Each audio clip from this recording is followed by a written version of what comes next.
Le 8 avril 2009, en Russie, certaines familles ont été couvertes de cadeaux par le gouvernement russe, comme des télévisions ou bien des voitures. Les familles qui ont reçu des cadeaux avaient toutes une chose en commun. Elles avaient eu un enfant ce 8 avril 2009. Pour comprendre cet acte assez farfelu de la part du gouvernement russe, il faut revenir 9 mois en arrière, le 8 juillet 2008. Ce jour-là a été nommé journée de l'amour, de la famille et de la fidélité et est devenu en Russie un jour férié. Dans les jours fériés russes, on retrouve également le 12 septembre, qui est depuis 2007 un jour férié, le jour du rapprochement familial. Non seulement il y a ces jours fériés, mais l'intégralité de l'année 2008 a été nommée par le gouvernement russe année de la famille, l'occasion de faire de grandes campagnes publicitaires pour inciter la population à faire tout un tas d'enfants.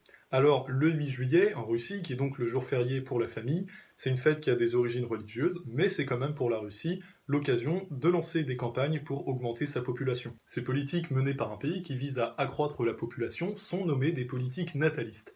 On peut trouver ça tout à fait normal pour un pays de vouloir augmenter sa population, et pourtant c'est assez surprenant au vu du consensus mondial sur la démographie. Quel est ce consensus mondial, allez-vous me demander d'un air curieux teinté d'espièglerie en me regardant de vos yeux couleur noisette?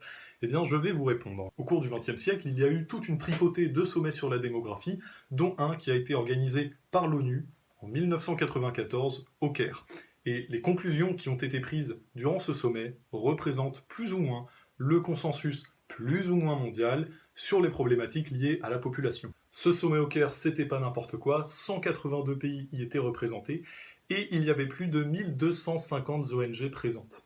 Les questions essentielles qui ont été posées pendant ce congrès sont les suivantes. Quelle doit être notre attitude face à la croissance de la population et sa répartition?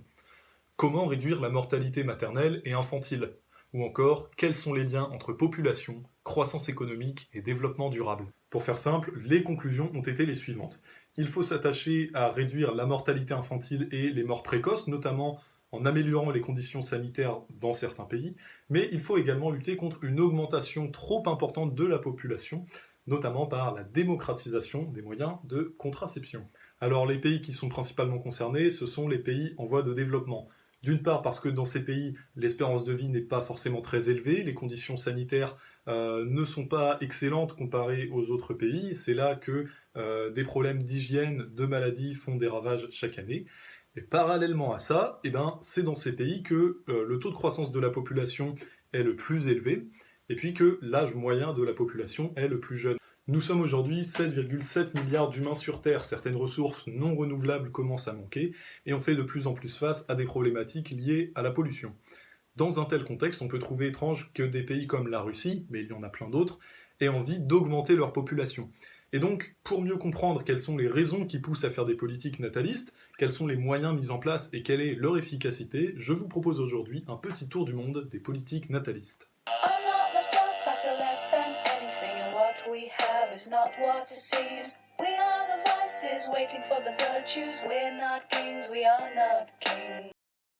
Alors déjà, il faut discerner le natalisme du populationnisme.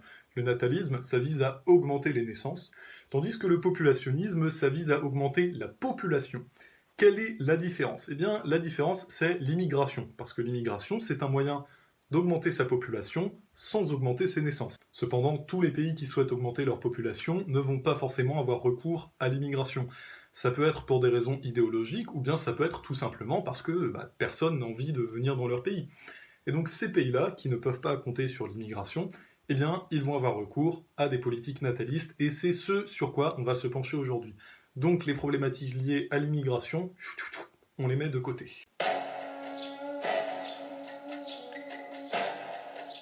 On ne sait pas vraiment pourquoi l'Empire romain voulait faire plus de bébés, mais on peut supposer que c'était pour faire la guerre! Alors aujourd'hui, la guerre a pas mal changé, mais à l'époque, l'équation était plutôt simple. Plus de naissances, plus de population, plus de population, plus de soldats, plus de chances de remporter la guerre. Et puis, une fois qu'on a fait la guerre, il y a eu plein de morts. Du coup, il faut faire des bébés, pour compenser les morts, qui sont morts à la guerre. Parce qu'il y a eu la guerre. Parce qu'on a fait des bébés. Du coup, on refait des bébés, parce qu'on a fait des bébés. Parce que En commençant notre tour du monde par l'Empire romain, on met le doigt sur une problématique importante quand on s'intéresse aux politiques natalistes. C'est que ce n'est pas toujours évident de déceler ces politiques, parce que si vous êtes un dirigeant et que vous voulez mener des politiques natalistes, eh bien, ça va pas forcément être une excellente idée de dire à votre population faites des bébés, comme ça on va les envoyer dans l'armée se faire massacrer. Donc, ces politiques natalistes peuvent être justifiées par des arguments civiques ou bien des arguments religieux. Et donc, c'est parfois assez compliqué de faire la part des choses entre ce qui relève d'une intention d'un gouvernement de demander à sa population de faire plus d'enfants, ou bien la population qui, d'elle-même, sans qu'on lui demande, va faire des enfants parce que c'est son devoir de citoyen, parce que c'est dans la culture, parce que ça correspond à la volonté divine, etc. Alors, est-ce que les politiques natalistes dans l'Empire romain avaient vraiment pour but d'augmenter la population, ou bien est-ce que c'était seulement le résultat de coutumes religieuses? À vrai dire, je ne sais pas vraiment, mais on peut quand même s'y intéresser. Pour ce faire, découvrons Marcus Furius Camillus. Cumulonimbus. Marcus Camillus... C'est pas ça. Marcus Furius Camillus, pardon. Marcus Furius Camillus, qui a été dictateur de la République romaine à 5 reprises. Camillus avait un ami qui s'appelait Marcus Postumius. Ces deux joyeux lurons vont appliquer une politique nataliste en créant un nouvel impôt sur le célibat. Voici ce qu'ils disent. La nature, en vous donnant la vie, vous faites une loi de la communiquer à d'autres. Et vos parents, en vous élevant, vous ont imposé une obligation où votre honneur est engagé, celle d'élever vous-même une postérité. Ajoutez que le sort lui-même vous a accordé un assez long délai pour l'accomplissement de ce devoir, et cependant, vous avez laissé passer vos années sans vous donner les titres d'époux ni de père. Allez donc et versez cet argent que vous aimez bien, pour qu'il serve à la grande famille des citoyens. Donc si vous êtes célibataire depuis trop longtemps, c'est que vous y mettez vraiment de la mauvaise volonté, d'autant plus qu'avec les guerres, il y a plein de veuves à épouser. Donc si vous êtes célibataire, vraiment vous êtes un gros lourdeau, alors vous allez payer. Cet impôt incite les citoyens à se trouver des compagnes, donc à former des couples, donc à faire des bébés. En l'an de grâce 9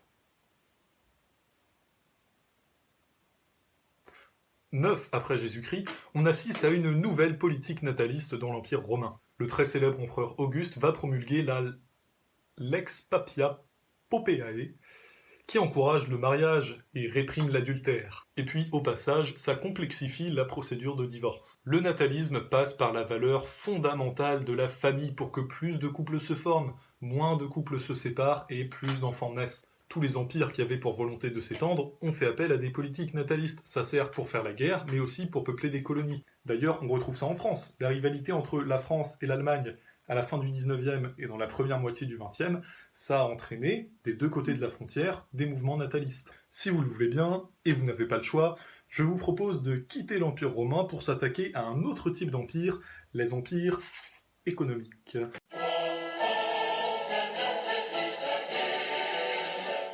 Au XIXe siècle, l'industrialisation des économies va inspirer tout un tas de penseurs, dont le plus célèbre, je pense, c'est ce cher Karl Marx avec sa petite frimousse. Et donc c'est de lui que nous allons parler. Que dit Karl Marx du natalisme? Eh bien, Karl Marx est totalement favorable à la démarche nataliste, et ce, vous vous en douterez, dans une optique communiste. Une population importante, c'est une main-d'œuvre importante, c'est une armée industrielle. Mao Zedong, tout communiste qu'il est, va reprendre cette idée avec une formule qui dit que chaque homme a une bouche pour manger et deux bras pour travailler. Autrement dit, chaque individu peut produire plus qu'il ne consomme, et c'est une idée qui est d'autant plus vraie aujourd'hui avec l'automatisation du travail, qui fait que la production peut largement surpasser la consommation. Donc pour Marx, et ensuite Mao Zedong, le natalisme permet d'augmenter la production et donc d'engendrer une accumulation de capital. Cette accumulation de capital va favoriser le progrès technique et les révolutions économiques. Bien entendu, cette idée d'augmentation de la production peut également justifier des politiques natalistes dans un système capitaliste. Alors cette réflexion de Marx sur le natalisme est beaucoup moins valide au XXIe siècle qu'au XIXe, parce qu'on ne travaille plus aujourd'hui comme on le faisait avant. L'industrie a une place beaucoup moins importante dans l'économie, en revanche, le secteur tertiaire a pris une place gargantuesque dans la société. Et dans le secteur tertiaire, la division du travail est beaucoup plus limitée que dans le secteur de l'industrie, ce qui fait que le nombre de travailleurs ne peut pas augmenter à l'infini. On peut également remettre en question cette réflexion au prisme de l'écologisme. La production est limitée par les ressources disponibles et leur exploitation totale nuit gravement aux écosystèmes, ce qui est néfaste directement ou indirectement pour les humains et puis les autres animaux autour. Le productivisme, qui a pour finalité de produire toujours plus, peut donc être contesté et on peut lui préférer d'autres modèles économiques qui passeraient par exemple par une décroissance. Maintenant qu'on a parlé de Marx et que tous les communistes ont mis un pouce bleu à cette vidéo, nous allons nous attirer quelques pouces rouges en évoquant l'Union européenne. Je pense ne pas vous apprendre grand-chose en vous disant que la population des pays européens vieillit petit à petit.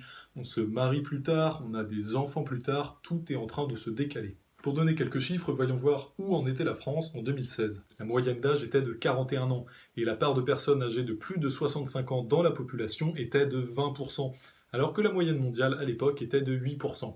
Donc il y a de plus en plus de vieux.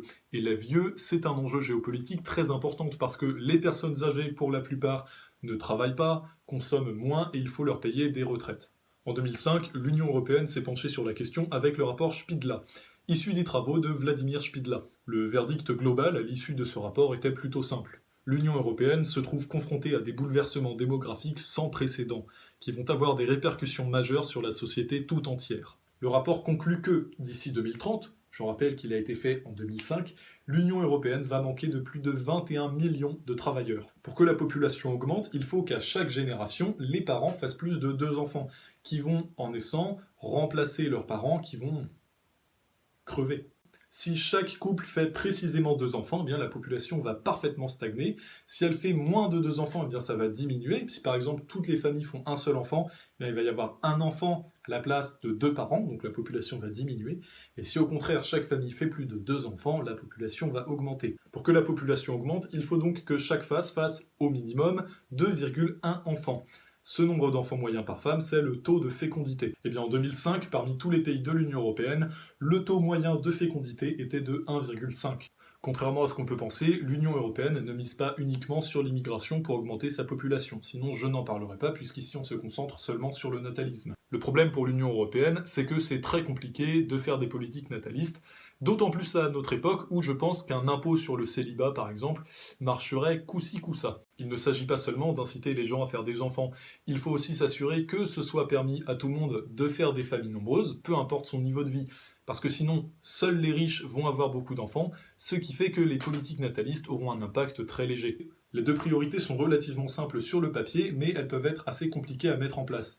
Il s'agit dans un premier temps de faire en sorte que le coût d'un enfant soit compensé, et dans un deuxième temps de permettre aux familles qui désirent avoir des enfants de trouver un équilibre entre leur vie familiale et leur vie professionnelle. Comment les pays de l'Union européenne se sont-ils adaptés à ces 2 problématiques ? Eh bien pour compenser le coût d'un enfant, la solution qui a été retenue, ce sont les allocations familiales, et pour permettre l'équilibre entre vie de famille et vie professionnelle, il y a eu la mise en place du congé paternité, le rallongement du congé maternité ou encore la mise en place de services de garde à l'enfant. Est-ce que ces politiques natalistes ont été efficaces ? Eh bien un peu, mais pas trop. Comme on peut le voir ici, la population italienne a augmenté au début des années 2000 alors qu'elle stagnait jusqu'alors. La croissance de la population du Royaume-Uni a légèrement augmenté et celle de la France a très légèrement augmenté. En revanche, la population allemande a diminué et les prévisions annoncent qu'elle va se casser la gueule, ce qui explique la volonté du gouvernement allemand d'accueillir plus de migrants que les autres pays de l'Union européenne. On a vu que la croissance de la population française a un chouïa augmenté, mais elle était déjà très importante avant. Et en effet, la France et le natalisme, c'est une grande histoire d'amour. La France a très longtemps été le pays le plus peuplé d'Europe. Allez, hop, partons en France. Vive la France, vive le roi Henri, car à son danse en disant comme Paris, vive la France, vive le roi Henri. En 1896 est fondée l'Alliance nationale pour l'accroissement de la population française, que je vous déconseille d'appeler ANAPF. Parmi les partisans de l'ANAPF, donc, on retrouve notamment Émile Zola. Voilà, pour l'anecdote. En 1913, l'ANAPF est reconnue d'utilité publique et 7 ans plus tard, en 1920, elle va faire passer une loi qui interdit toute information sur la contraception et renforce les sanctions à l'encontre de l'avortement. Sous le régime de Vichy, l'ANAPF va s'associer au gouvernement qui menait des politiques natalistes comme ça, par exemple. Je vous laisse faire pause pour tout lire, c'est tout à fait adorable. Le régime de Vichy était friand de natalisme qu'on va retrouver jusque dans la nouvelle devise « Travail, famille, patrie ». Mais le natalisme en France, c'est loin de s'arrêter à l'ANAPF. Pour donner un second exemple, on peut s'intéresser à l'histoire des allocations familiales. La naissance officielle des caisses d'allocations familiales en France, c'est en 1945, en même temps que la sécurité sociale. Mais ses origines remontent plus loin. En 1860, sous le Second Empire, une circulaire offre en indemnité aux marins 10 centimes par jour et par enfant. En 1891, une entreprise française va mettre en place une caisse de famille, gérée par les ouvriers eux-mêmes, qui verse un supplément de salaire aux travailleurs qui ont à leur charge une famille. Cette pratique des caisses de famille se répand lentement mais sûrement en France et en 1914, on compte 40 entreprises qui ont mis en place un tel système. En 1918 apparaissent les caisses de compensation, l'ancêtre des CAF, et dans les années 30, on en dénombre 200 sur l'intégralité du territoire. Cependant, ces caisses de compensation ne couvrent que les ouvriers et les salariés, ce qui met de côté par exemple les agriculteurs ou bien les artisans.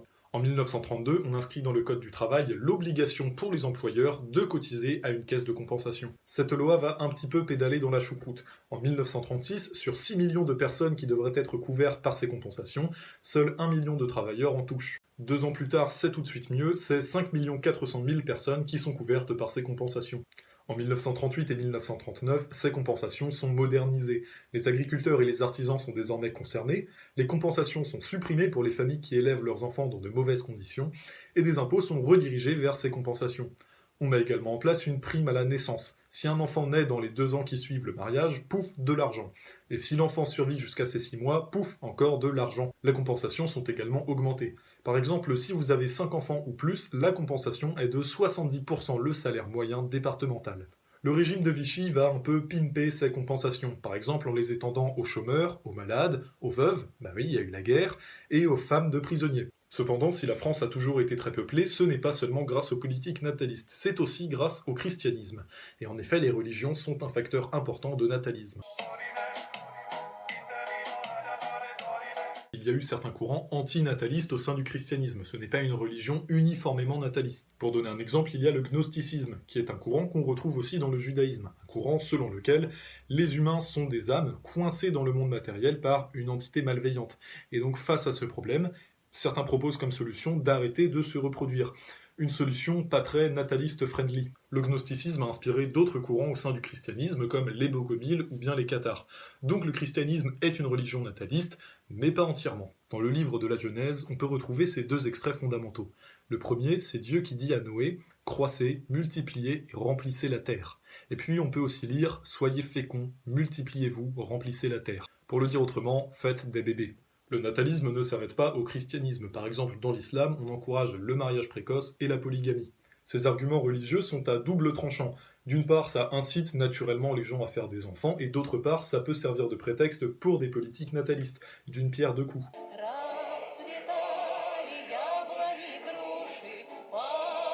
Au début de la vidéo, on a parlé de la Russie. Mais pourquoi diable la Russie veut-elle augmenter sa population? En fait, elle ne veut pas l'augmenter, elle veut la maintenir stable.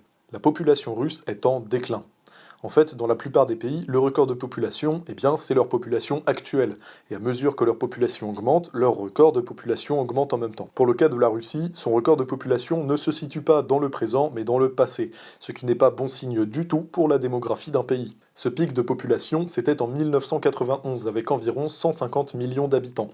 Suite à ce pic, il y a eu la dislocation de l'URSS qui a entraîné l'exode de certains Russes et donc une diminution de population. Ensuite, la population russe n'a fait que diminuer jusqu'en 2009, où l'immigration et les politiques natalistes ont eu un impact positif sur la démographie. Mais depuis l'année dernière, 2019, la population russe diminue. Le nombre moyen d'enfants par femme est de 1,58. Pour donner une comparaison, au Nigeria, qui est le pays d'Afrique le plus peuplé et le 7e mondial, avec une population de 200 millions, le nombre moyen d'enfants par femme est de 4,85. Donc est-ce que la population russe est condamnée à diminuer? Eh bien, on ne sait pas trop. Pour l'instant, elle diminue légèrement, mais il est tout à fait possible qu'une nouvelle augmentation pointe le bout de son nez dans les prochaines années. Ce que nous apprend l'exemple de la Russie, c'est que le natalisme n'a pas forcément pour finalité d'augmenter la population. Ça peut être tout simplement un moyen de faire stagner une population qui, sans ces politiques, diminuerait, ou bien dans le pire des cas, de ralentir la diminution de population.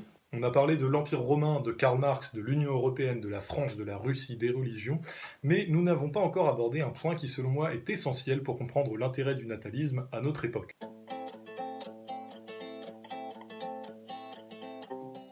Permettez-moi de vous présenter Esther Boserup, une économiste danoise. En 1972, elle publie Évolution agraire et pression démographique. Dans son livre, Esther Boserup dit que l'augmentation de la population permet d'augmenter la production agricole. Elle se penche longuement sur le lien entre agriculture et démographie et ses conclusions sont sans appel. Les pays en développement ont tout à gagner à augmenter leur population. C'est par ce moyen qu'ils vont se moderniser et améliorer leur niveau de vie, en commençant par augmenter leur production agricole. Le natalisme aujourd'hui, ce n'est pas seulement un moyen pour les pays développés d'éviter que leur population diminue ou bien vieillisse trop, c'est aussi un outil qui peut être mis au service des pays en voie de développement pour se moderniser, améliorer leur niveau de vie et réduire la mortalité. En tout cas, d'après Esther Boserup. Le natalisme a donc de nombreuses raisons d'être. Ça peut rimer avec impérialisme, colonialisme. C'est aussi un moyen d'augmenter sa production, de compenser une population qui vieillit ou qui est en déclin. Ça peut être tout simplement un moyen de suivre sa religion ou encore un moyen pour les pays en développement de se développer. Il y a quand même beaucoup de pays qui s'inscrivent à contre-courant de la démarche nataliste. Ce sont généralement des pays qui ont achevé leur transition démographique et qui ont pour la plupart un indice de développement humain élevé. Et nous verrons cela dans une prochaine vidéo avec comme invité Thomas Malthus.